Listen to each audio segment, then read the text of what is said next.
It's last call for football on FanDuel, with one last round of rewards every day through Super Bowl 60. One last week for one more chance.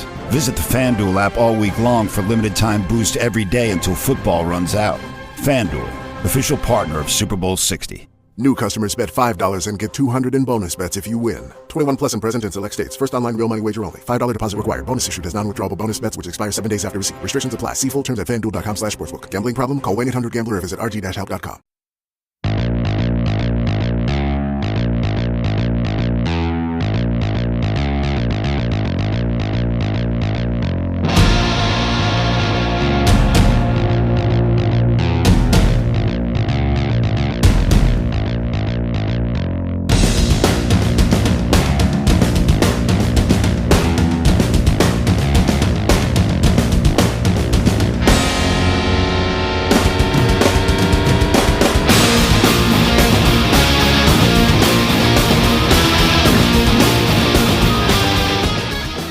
What's going on, everybody? This is Jay Scott.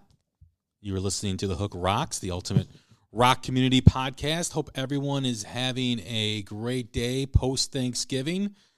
We are now in the month of December, which this year has absolutely flown by rapidly. Like, I can't believe it's already December. We started doing this at the end of June, so we've been doing it for a little over 5 months, and just continuing to develop the craft and continuing to get better at content and bringing you rock discussions that you guys all want to listen to. We got a lot of ideas coming down for the new year, which I'll address as we move forward this month, and got some fun things planned too for around the holidays. But we're going to dive into our latest episode. I am flying solo, and I think I'm going to do this a little bit more. I enjoy having the guests as well, and they're always great, whether it's Mike, whether it's Christy, whether it's whomever. They've all done a great job. They all bring something to the table whenever it comes to having a rock discussion. And a lot of those discussions have kind of turned over the last 2.5 months, 3 months into talking about the relevancy of rock music and where it stands today. And we're going to continue that discussion today with the top 10 reasons why rock music is struggling. And there's really no one definitive reason. I think there's maybe some bigger reasons that, are kind of like, this is one of the main reasons, but I think there's a multitude of issues that is prohibiting rock music from developing a younger audience, developing a new audience. And we're going to dive into that today and talk about that. And I really want to hear your thoughts in the comment sections and what everybody thinks about the state of rock music and where it's going and how we're going to build on what I think is a great year in music. In fact, I think the last few years have really been great in terms of new music, either by new bands or artists, or new albums by existing bands or bands that we all know. But we're going to find out why it's not resonating with people like it did in years past, decades ago. So here are the top 10 reasons why, in my opinion, rock is struggling, why it's become irrelevant. And let's start out with number 10. And I've mentioned this on several episodes, and that's the critics and elitists in music today. The guys that sit on their YouTube channels and tell you how bad something is and how good something is and why you should buy it and why you shouldn't buy it, and why this music is better than this music, and this, that, or the other. Yeah. When did rock fans rely on music critics to determine what they listen to? I know when I was younger and I wanted to listen to a band, I turned on the radio when you could hear new rock music, And I discovered new bands, by watching videos, going to see shows and seeing the opening acts. And I didn't really pay attention to what critics said. Critics never loved Kiss. Critics never loved Led Zeppelin. If you want to really look at the old reviews of concerts and albums of Led Zeppelin when they were in their heyday in the 70s and when they started out in the late 60s, critics did not like them. Imagine listening to a critic on YouTube, if YouTube existed back then, and you not wanting to listen to Led Zeppelin because a critic said Rock and Roll wasn't a good song or Stairway to Heaven is way too self-indulged. Think about that. Think about if you listen to the critics on what they said about Kiss. Think about all that joy that you would have missed if you're a Kiss fan because you decided to listen to the critic and not check out Destroyer or Love Gun or Alive, all those great classic albums. The critics certainly didn't like the music from the 80s. What band in the 80s received high marks from critics? Wasn't Def Leppard? Wasn't Bon Jovi? Wasn't Motley Crue? Wasn't Ozzy Osbourne? None of those artists, none of those bands were liked by the critics. And I don't know why that matters now. I look at some of these critics like he's the bald head dude with the porn mustache on YouTube. Why are we listening to these people? Why? Go out and listen. Rock music is so subjective. Music in general is so subjective, right? What you like, others may not like. I get criticized on my Twitter page because I like Bon Jovi, and I've seen Bon Jovi in concert, and they put on a great live show, and they were one of the biggest acts in the 80s and into the early 90s. They reinvented themselves with the album Crush and the song It's My Life. They remained relevant for 2.5 decades, pretty much.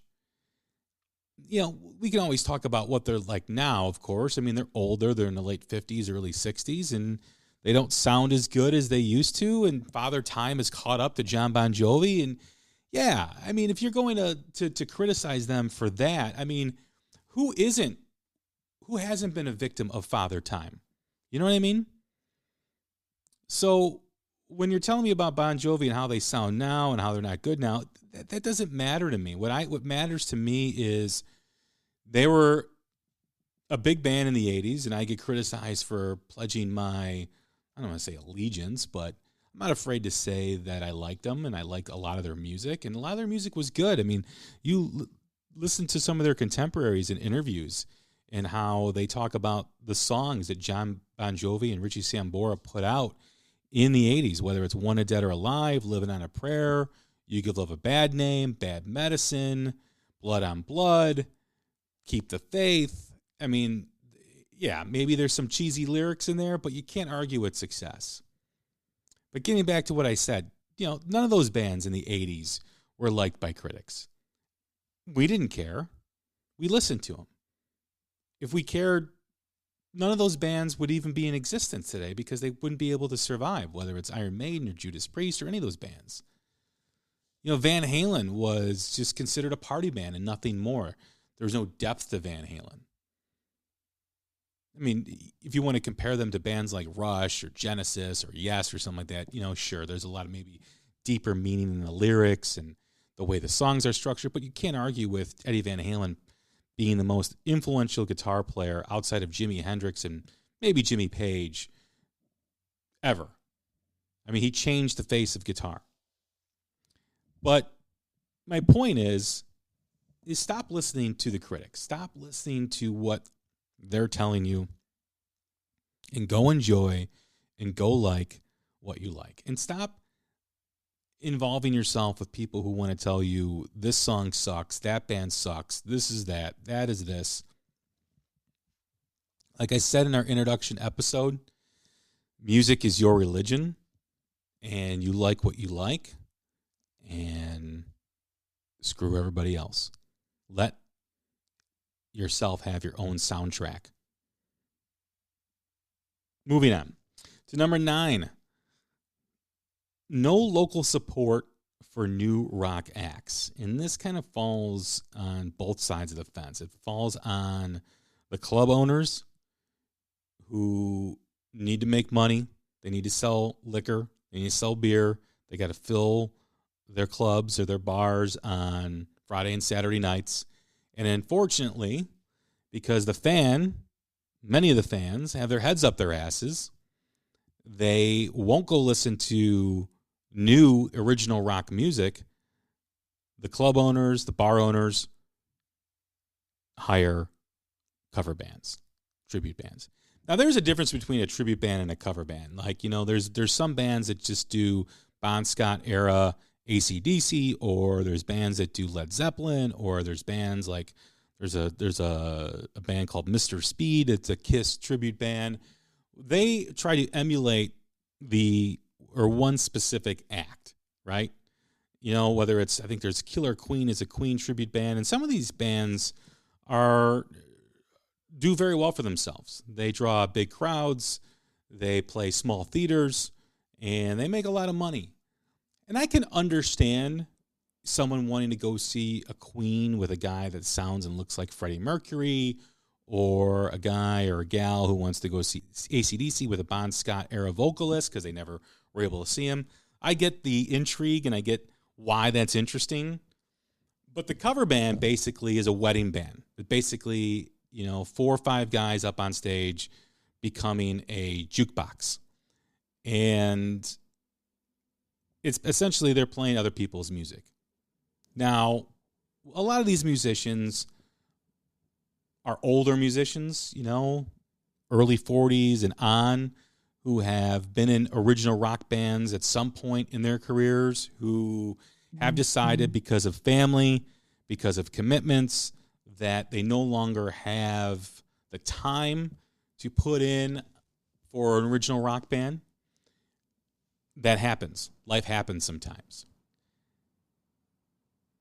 A lot of these musicians that are in these cover bands, as we talked about with Chris a couple weeks ago, they're phenomenal musicians. They are good players. They know their instruments very well. But like I said, they still want to play music. They have life commitments that, life is what it is, basically. And they've chosen to have that musical outlet with a cover band. Now, you can say that, they're ruining rock music, they're playing other people's music, they're getting paid to do it. You can say all that, and you are right to say that. You have the right to say that, and a lot of times you are correct. I see a lot of these cover bands that are out there, and they do it well, but they do what they do for money.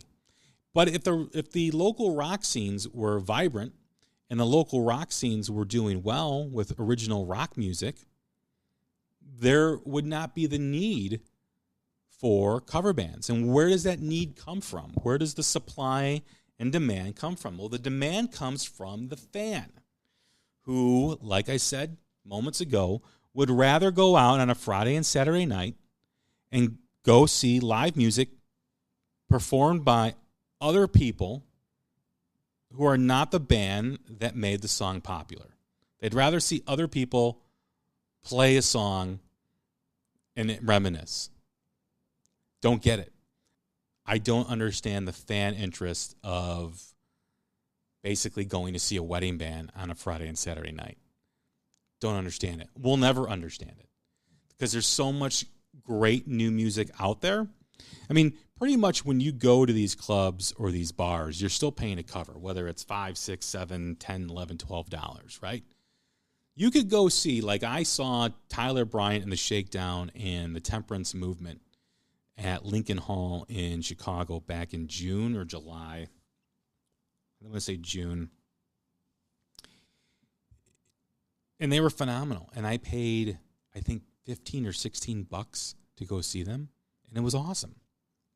So why, as a rock fan, why can't you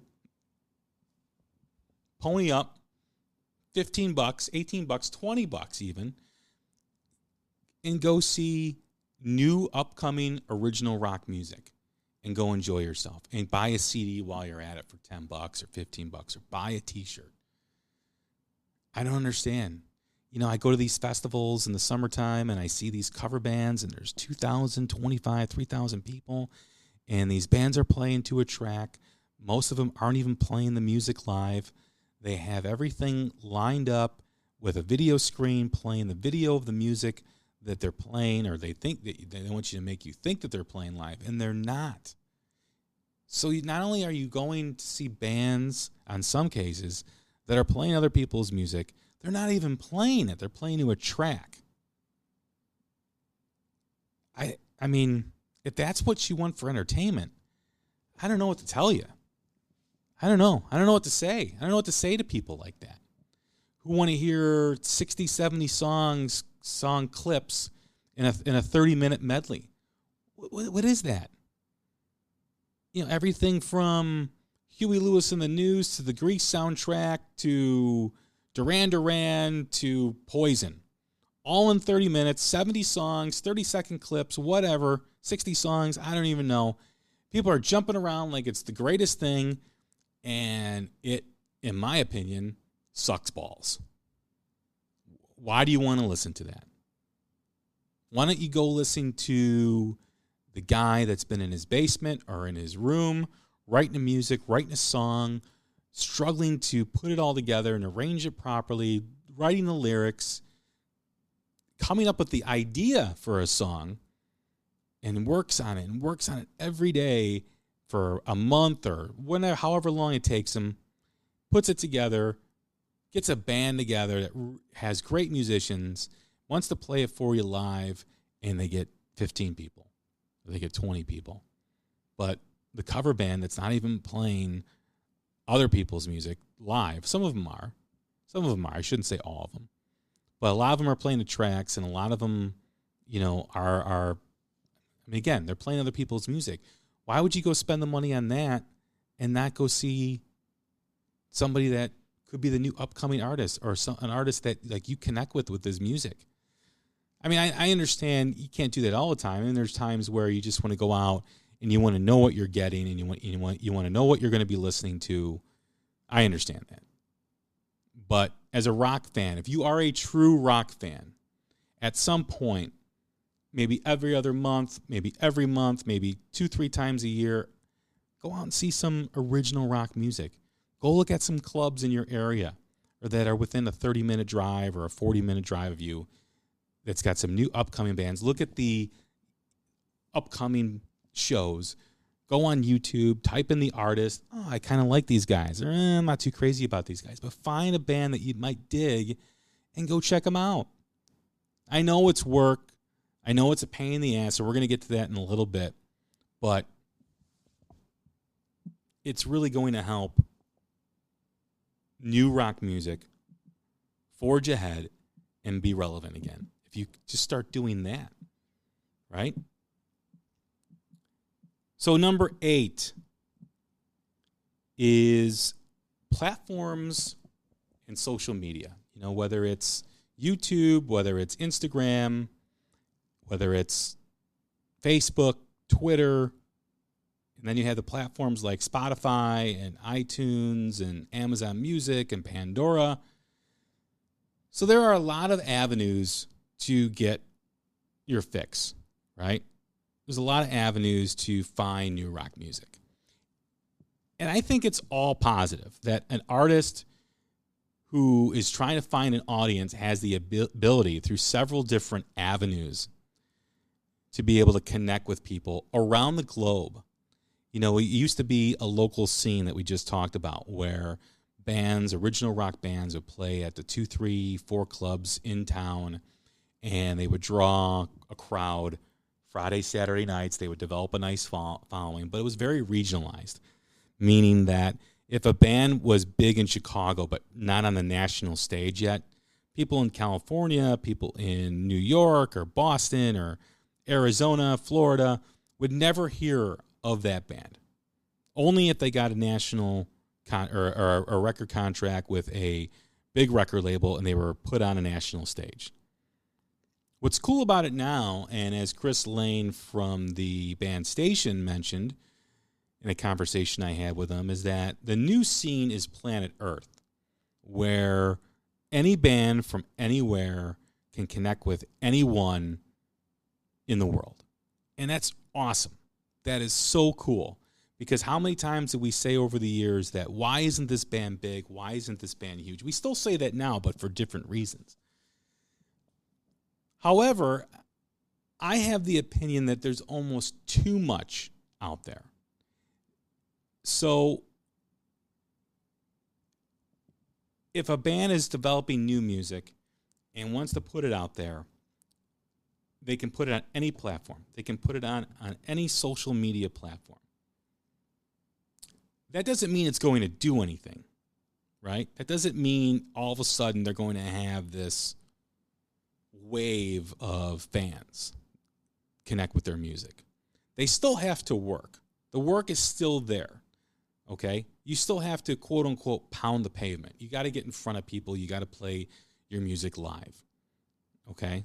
I mean, you've got to really go out on tour, you know, whether it's playing clubs for a couple $100 a night and try to develop an audience or try to hook on with a management team or a PR team that can help you get on a national tour with a band that might be a little bigger than you or whatever. But because there's so many platforms, a lot of people get overwhelmed because they don't know where to look for the music. They don't know how to search for the music. You know, I mean, obviously the younger generations know how to do it. They're more tech savvy. But if you're trying to connect with someone who's maybe of my generation in the 40s or older, it's hard because they're not up to date on the new social media platforms, right? I mean, they may have a Facebook account or an Instagram account or a Twitter account. You know, a lot of them may not know how to use Spotify or use iTunes. I mean, that's just the truth. You know, we may be able to do it. I may be able to do it, but that doesn't mean everybody. And people my age and older, right at this time, are more or less the largest consumers of rock music. Meaning that we spend the money on going to the shows, whether, you know, it's the $14, $15 show that I just talked about. More than likely, it's the more expensive ones where it's, you know, $100 a pop and up to go see a show. And they go buy the merchandise of the classic rock bands. And that's how the majority of rock fans spend their money. Majority of rock fans right now are very top heavy, meaning they're out of the demographic that marketers and advertisers look at to advertise their product. With that being said, you hear the excuse all the time, where do I find this new rock music? And people like myself, we shake our head and be like, you know, I post this stuff on my Twitter feed. There's stuff on Facebook. You can find these bands. But if they don't know the bands to search, how are they going to connect with those bands, right? I mean, I can like Dirty Honey and Joyous Wolf and all these bands that I talk about frequently. But if, you know, Mary Smith or John Smith has never heard of them, how are they going to connect? You know, rock radio doesn't exist anymore for new music unless it's a college town or an independent radio station that may not garner the audience that the bigger radio stations do. There's no MTV anymore. You know, you can't just sit on your couch, turn on the TV, and hear new music. So it's a combination of someone being older, understanding technology, whether it's YouTube or whether it's, you know, any of the social media platforms, knowing what to search, knowing where to go, and a lot of times they don't. They don't know where to go. And yeah, you know, people like myself or people like Mike at Keep Rock Alive and others who promote new music, and Estella over in the UK, not everybody's going to listen to us when we tell them where to go.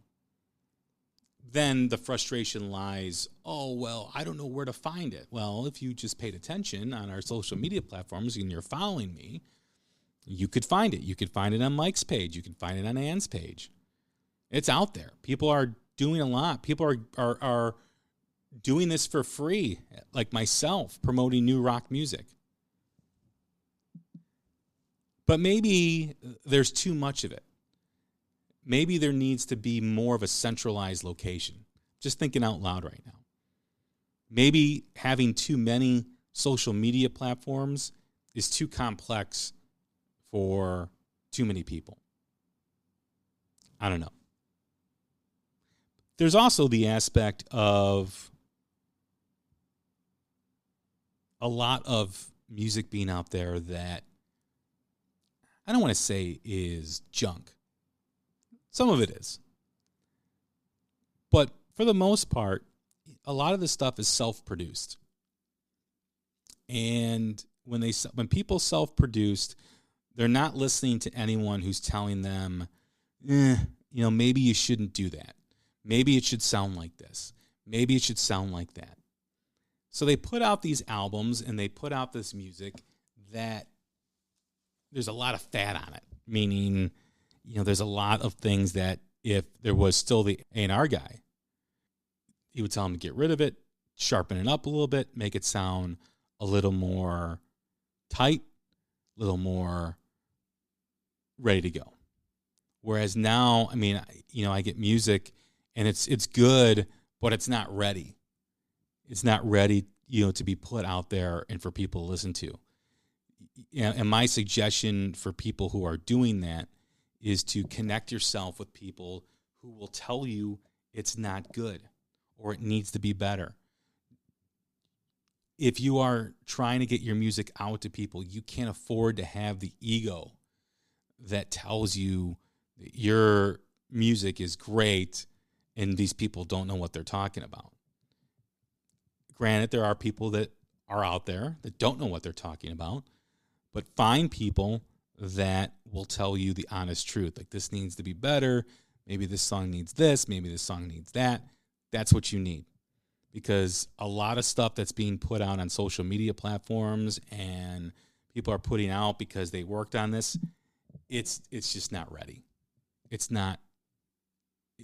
should not be put out at that moment. It needs more work. Just my opinion. I'm not trying to be a music critic or elitist, but, you can tell someone who has gone in and have someone produce it and people who have listened to what may not be working with a song versus people who are doing it themselves in a home studio and they're surrounded by people who say, oh man, this sounds great. This sounds awesome. Yeah, totally.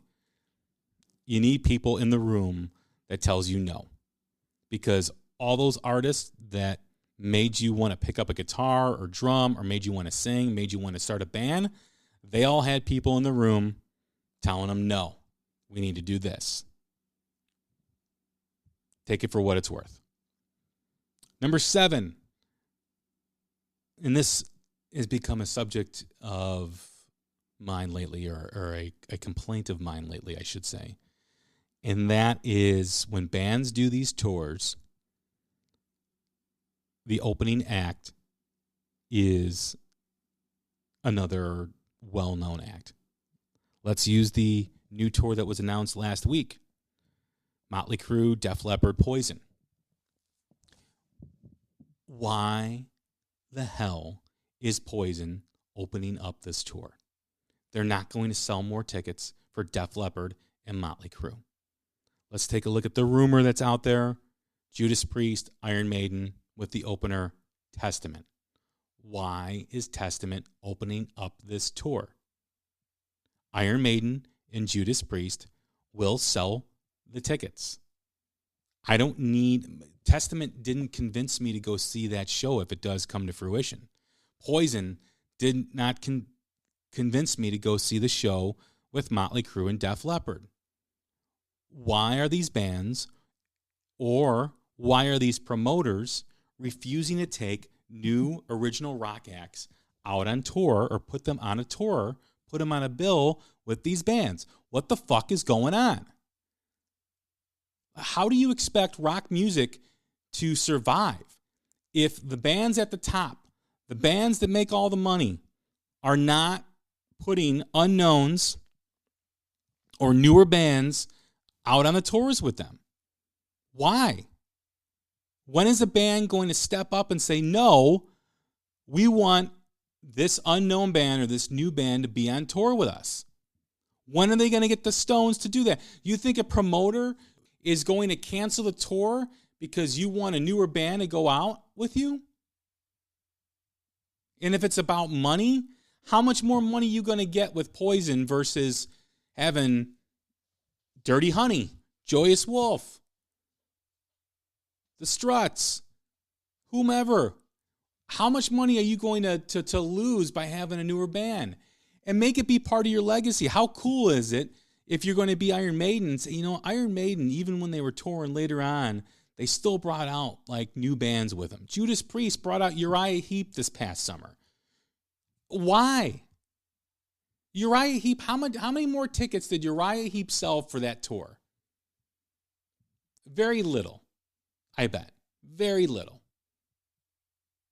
If you would have brought a new band out there with you, like Riders Creed in Europe, in the UK, or Massive Wagons in the UK, or Takeaway Thieves, who's going to be on our show on Thursday. Why? What happened to bringing out the unknowns, bringing out the new bands who need support? I don't see it anymore. Even when it's at a small theater or a local club. You know, you see these double bills of these bands that are, I didn't see it, but Tom Kiefer and LA Guns came to a show. And that's great. But where's the new band?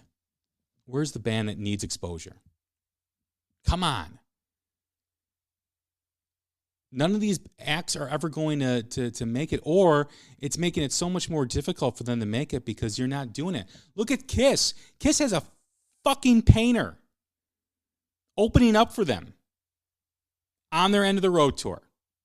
A painter. Why? Why not have a new act? Why not have a new band?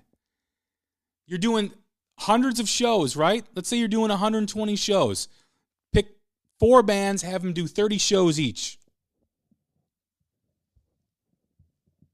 You know, Kiss wants to talk all the time about, we brought this band out when they were young. We brought AC/DC, we brought Iron Maiden, we brought all these bands. You're bringing a painter. You have a painter on tour with you right now. On your farewell tour. That, from all accounts, is doing very well financially. It's selling tickets. I know there's a lot of criticism about Kiss with Paul Stanley's vocals and them staying around too long. Beside the point, it's the tour's doing well. They are doing well. And they have, I think, another year and a half left on the tour. Where are you, Paul Stanley? Where are you, Gene Simmons? So obviously there's some control into who goes out on tour because Kiss has a painter opening up for them. They have a painter. So you mean to tell me Def Leppard and Motley Crue had no control over opening acts? Iron Maiden and Judas Priest have no control over opening acts? I'm sorry, I call bullshit.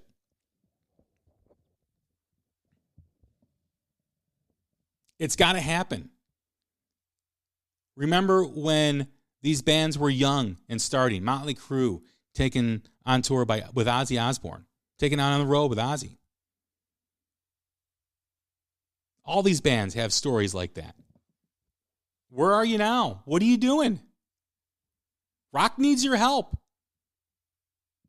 And you're not doing shit. Now, I know Motley Crue has brought the Struts out and other bands, and I know they've done that. Def Leppard, I've never seen them bring out a new upcoming band. They've brought out Tesla. They've toured with Cheap Trick. They did a co-headline tour with Journey. I don't know. I don't know the last time they brought out an up-and-coming band on a U.S. tour. Iron Maiden brought out Ghost. And I forget who they brought out on this last tour that they came out with. But Judas Priest, you know, last time I saw them in April of 2018, they were with Saxon. And, oh, God, I can't remember the name. It's the evolution of Thin Lizzy. Blackstone Riders. Now they bring out Uriah Heep. I mean, where's the new up-and-coming band? What are you doing, Rob Halford, to promote new rock music, to help out the new bands? What are you doing? Oh, that pisses me off. Number 6, the physical connection. And I know Mike bugs me about this and rails on me through DM and sometimes on Twitter, but it is important. And it's not just important to rock music. It's important to all music forms, all music genres. We've taken away the physical connection through technology. Technology has been able to connect with music, or how you connect with music all over the world, bands all over the world. And that's great. But what's missing is that physical piece of the physical connection when you connect to the art that's in your hand, the experience. The younger generation is really into the experience. And if one thing comes out of 2019 as a positive, look at the new Tool album and look at how the physical form was the number one selling album for a week or two, because people went out and bought the physical form because it had something different, something unique. It provided an experience for the buyer. I think more bands need to capitalize on that. Need to realize that that might be something that will get them to the front of the line in terms of the consumer. If there's something that's unique about their product and there's a buzz about it, young kids will go out and buy it. They'll have their parents go out and buy it. It's not crazy, right? I mean, think about when we were growing up, how we used to get the vinyl or the cassette or the CD. The album artwork was just as important in most cases as the music. The back cover, was always interesting too for a lot of albums. You'd open up the CD or the cassette or the album, you'd read the liner notes, you'd hold it in your hand, you'd have different pictures inside the liner notes sometimes. As you played the music, you would read the lyrics. And that doesn't happen anymore. And what that's caused is no connection. It's click, click, click, click. Play a song for 30 seconds. Click, click, click, click. Play another song for 20 seconds. Click, click, click, click, click. You're not even listening to the full song because it's not tangible. It's out of thin air. It's point, click, download, listen. Sometimes not even a download. It's point, click, listen. You don't have a stake in the game. And it means a lot to the experience of rock music. It's not the most important, but it's up there. And it's affecting how we consume music in general, not just rock, everything. Maybe it explains why pop music is so shitty right now. I mean, when you listen to pop music, if you're like me, you cringe because it's not music. It's auto-tuned. It's overproduced. It's got, 10 different writers or 30 different writers on one song. It's not music. But people like it. People enjoy it. But how different would it be is if there was still some sort of physical connection? I don't know the answer of how we'll get that back. I don't know if there is an answer. I don't know if it's even possible because everything is digital now. Everything is on your handheld device, which in most cases is your phone. I don't know if that's ever going to come back. The likelihood it isn't. But maybe if Tool tapped into something this past year, maybe it will. Maybe other bands or other management companies are look at that and say, hey, if you put out a new album, make it an experience. Look what Iron Maiden does. Like, look at the Book of Souls album. It was almost like a booklet that the album came in. It was really interesting packaging. But statistics do show that the younger generation likes an experience. Take it for what it's worth. Number 5. Where are the rock stars? Where are the outlaws of today's rock music? I had a conversation, or we did an episode with my son, Christopher, and he talked about how most of his friends listen to rap music. Most of his friends' parents don't want them to listen to rap music. Okay? It's become what rock music was when we were younger. Our parents didn't want us to listen to it. They didn't want, I mean, I remember I had to go like through a covert operation to get Bark at the Moon or to get a Wasp album in my house. Like I literally had to hide it, shove it down my pants, do whatever I needed to do to get that record. And then once I had it in the room, I had to hide it again. And I could only listen to it if I was the only one in the house or if I had headphones on. That's essentially what rap music has become for most kids. You know, most parents are telling them to turn that crap off. That was our parents telling us.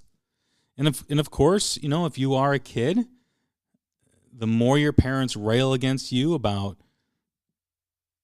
not listening to this or not listening to that, you want to listen to it more. That's the truth.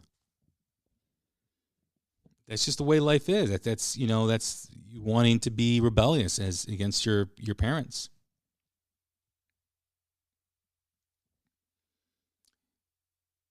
I often have said that a lot of the bands that I grew up with could not survive in today's social climate. The Me Too movement, the woke movement, everything being, you know, oversensitive, over politically correct. And yes, I get some of it, right? I mean, if someone is blatantly racist or is blatantly doing something horrible to a group of people and saying horrible things about a group of people, yes, okay, that person should be called out, and that, you know, society should deal with that in a productive way. Meaning, you know, not a lot of screaming and shouting, just don't give that person or persons a platform anymore. I understand that, and I agree with that. But it has come to a point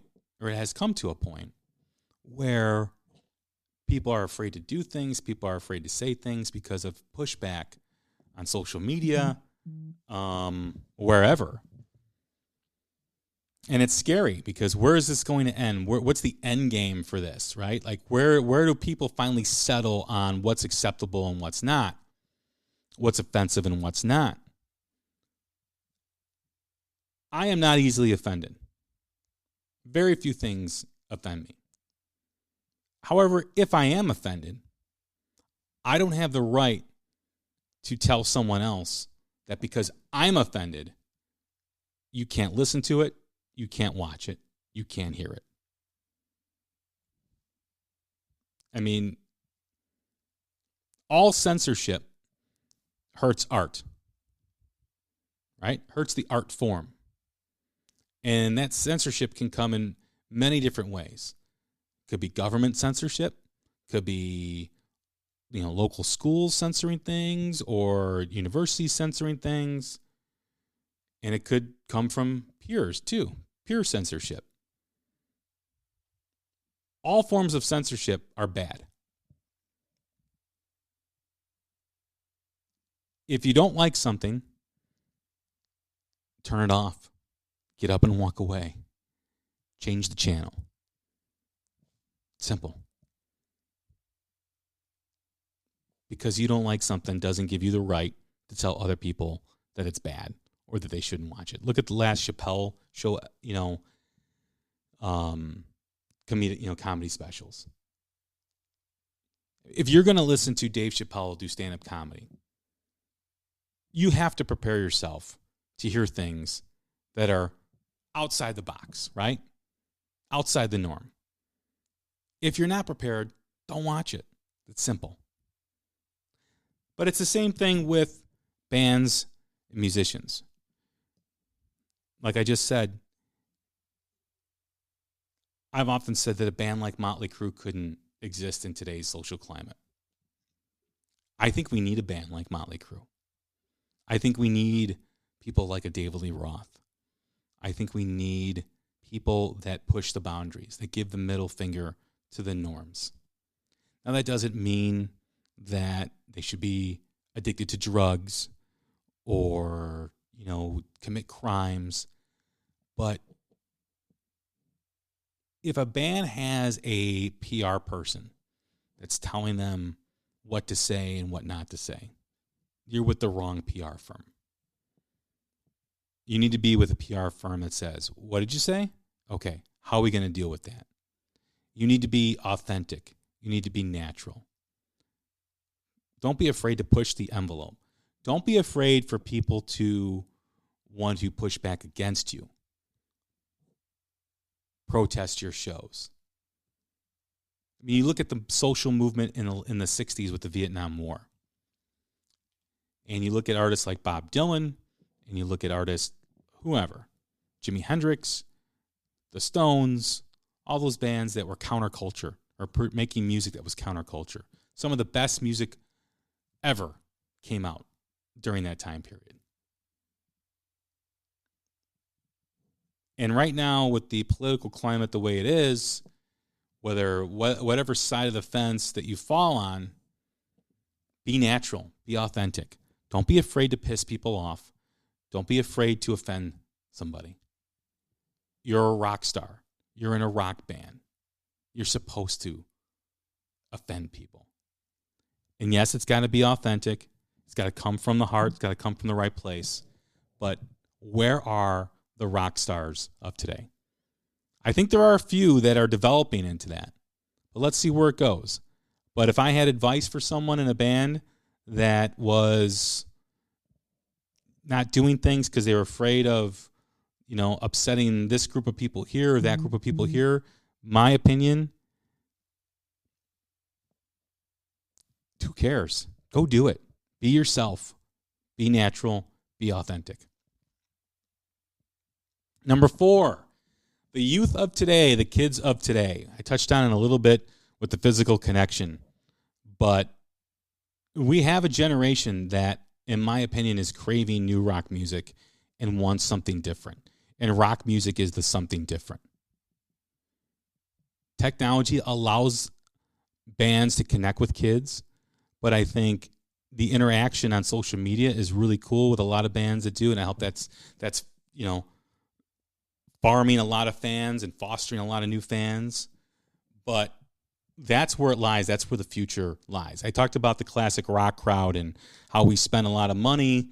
We only spend it on the top heavy bands, the bands that are already successful.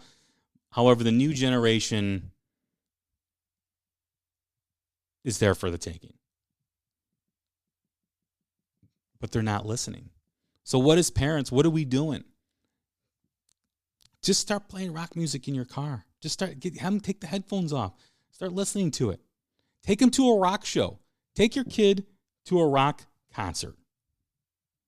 Okay? My son, who's 14, I've been taking him to shows since he was 5. I took him to see Metallica and Maiden when he was 11 or 12. He's normal. No, nothing's wrong with him. He's fine. He survived.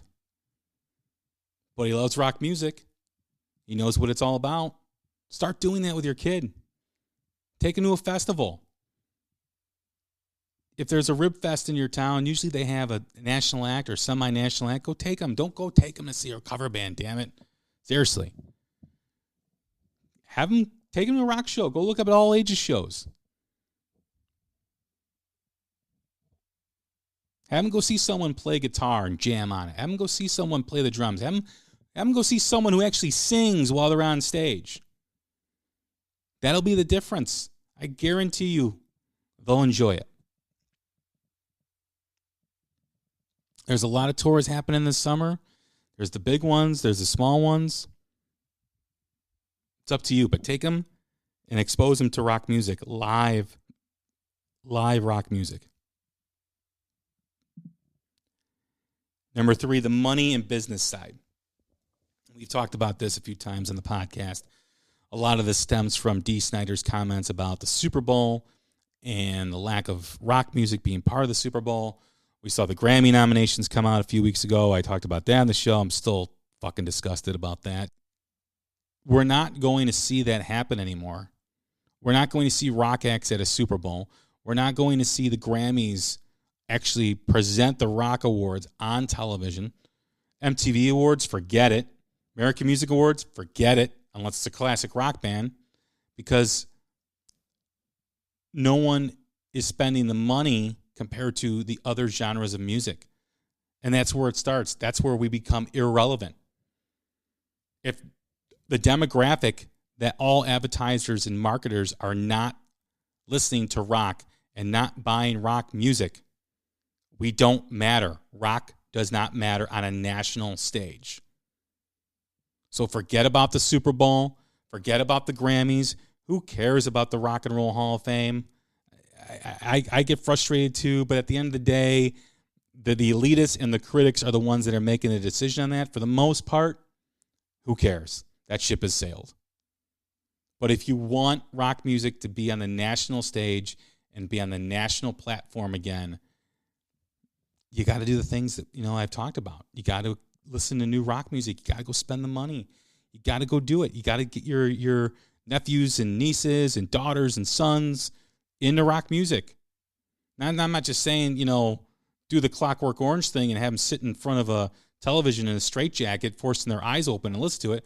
No, man, just if you have really young kids, when they get in the car, instead of playing rap music or pop music or sports talk radio or whatever you listen to, pop in an album. Start out with the Beatles if they're really young. It doesn't sound too dangerous. It doesn't really sound, too threatening to them. You don't want to start them out with Slayer or Metallica or whatever. For a 4 or 5-year-old, that might be too much. But they'll hear the melody with the Beatles. They'll hear the song structure, and they'll enjoy it. And they'll relate the rock music to something that soothes them and something that they enjoy. And as they get older, 6, 7, 8, you start to expose them maybe to the Stones, maybe to some Zeppelin, the Who, and then as they get to 10 and 11, then you start playing some Motley Crue and some Metallica. It's all process. But just have it always playing in the background. Don't force them to listen to it. Don't tell them, oh, this is so good. Just have it in the background so they're used to it, and they correlate how they feel with the music that they've heard while they're with you. Just a thought. Number 2, we're getting close to the finish line here, and I've talked about this a lot of times. One of the biggest issues is you, the rock fans. I've covered enough throughout some of the topics here today about what you're doing and how it affects rock music. But essentially, most rock fans have turned their back on new rock music. Because they heard a Nickelback song or a Smash Mouth song 15, 20 years ago, they've said that new rock music sucks. They can't find new rock music that connects with them.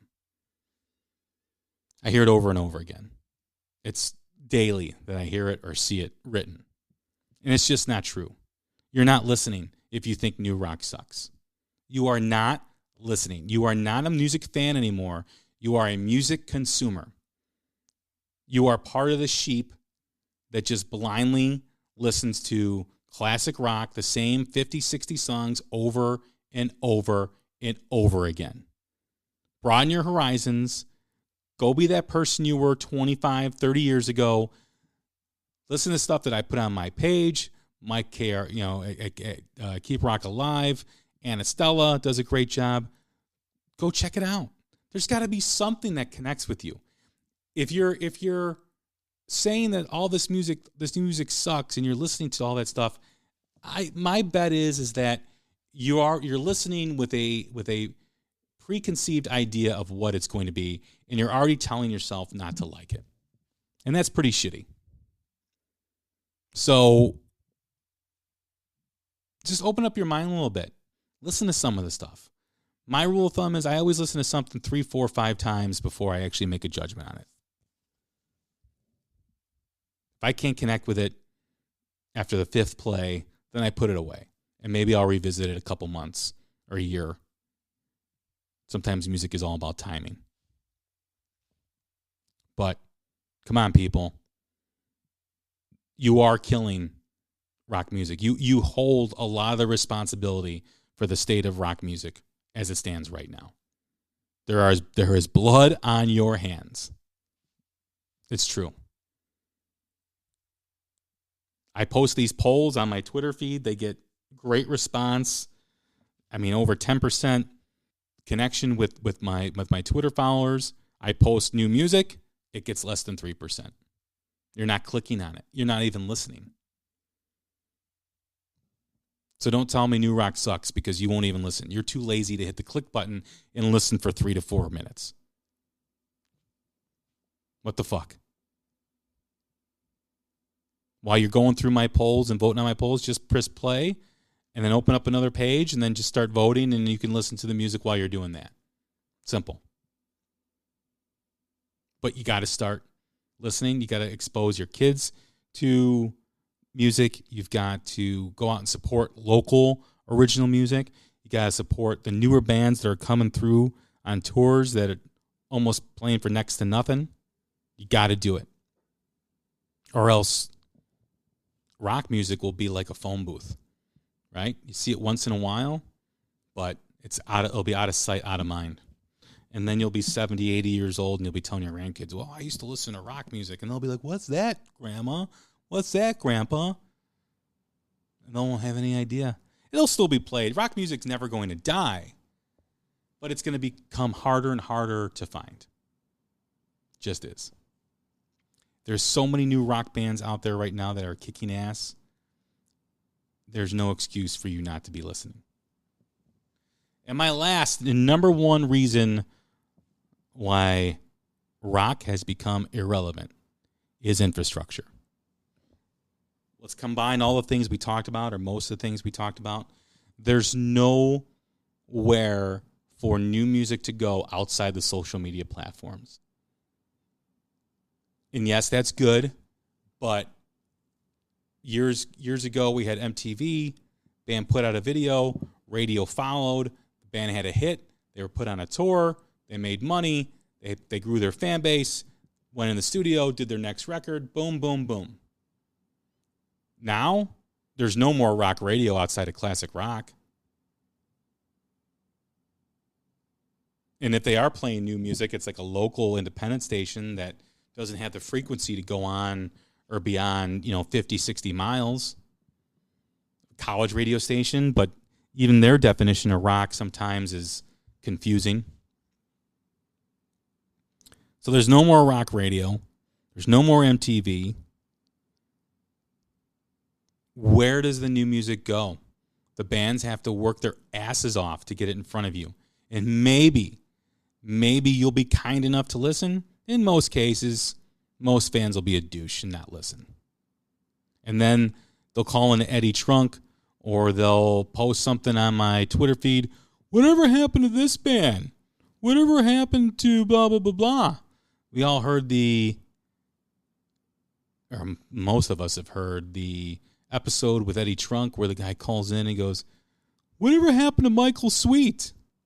Guess what, people? You all have access to Google. You all do, whether on your phone or whether on your computer. Next time you have a thought of whatever happened to this band or this artist, use Google. It'll give you all the answers. But if you want to compare genres, look at country music. And I know a lot of people will be like, well, country isn't country. I don't want to get in an argument about that. The fact remains is country fans still consider it country. Right? And country always goes through this cycle of pop country. You look at the early 80s with the Eddie Rabbits and, the Dolly Partons with 925, and now you have, all this stuff going on. They always go through their periods of where it's more of a pop influence. But the fans still react, the fans still connect, the fans still listen, radio still plays it. Country radio in every market is playing new country music. I always find that funny, too, when a rock fan wants to tell me what's country and what's not. Meanwhile, there's really good rock music that's, stays true to the influences and the bands that they love and adore, and they're not listening. I always love that about rock fans. You've seen them, right? They'll come on the Twitter page and then they'll say, well, country is no longer country anymore. It's country pop and it sucks. Okay, well, what's your excuse then for not listening to rock music? Because the bands that I've mentioned, the bands that I've played, still stay true to form with the influences of the bands that you like, whether it's Zeppelin, Van Halen, whomever, and you ain't listening. So what's your excuse now? Stop giving me every excuse of why this, that, or the other sucks when you're not doing your part and listening to new rock music. That's just the facts. But getting back to country, they have 3-4 radio stations in every market playing new country music. They've got their own country music channel that promotes new music. They have existing popular artists that have made it, that have sold millions of records, collaborate with new artists. How come that doesn't happen? And if it does, it should happen more. It just doesn't. I don't know. Infrastructure is the biggest thing. Where do new artists go to showcase their new material? Yeah, you've got the Viper Room and you've got the Troubadour in West Hollywood, but why isn't that more relevant? Why do more people not know about that stuff? You got the Bluebird in Nashville. You've got the Grand Ole Opry in Nashville where these new artists go. And the majority of country fans know it. And that doesn't exist in rock music. So we're going to dive more into these topics and get deeper into them. I do want to hear your thoughts, so DM me or comment on the link below, whether it's on Twitter or Facebook or soon to be YouTube. That's coming. But I want to hear your thoughts. We have to get this back on the track. We have to get this train back on the track. And right now, we're not doing a good job. Right now, we're not allowing rock music to do what it needs to do. So think about what you need to do differently as a rock music fan and what more you could do. Send me messages. Say, hey, what new band should I listen to? And I'll send you a handful. If you want more, I'll send you more. But be open. Be willing to listen. And that's what matters. So let's see. We're almost done here with 2019. Lots of great music coming out in 2019. I expect a lot more great music to come out in 2020. Let's get on board, people. Let's make this happen. Let's support new rock music. Let's support bands putting out new rock albums. Let's support new artists putting out new music. Go see bands that are new. Go support them. Buy some merch. Go do it. Subscribe to their YouTube pages, their Facebook pages, their Spotify, their iTunes, whatever. Subscribe. That'll help them. Do it. We'll touch on all these topics moving forward and in the future. I look forward to it. Once again, this is Jay Scott. This is The Hook Rocks, the ultimate rock community podcast. We will talk again soon.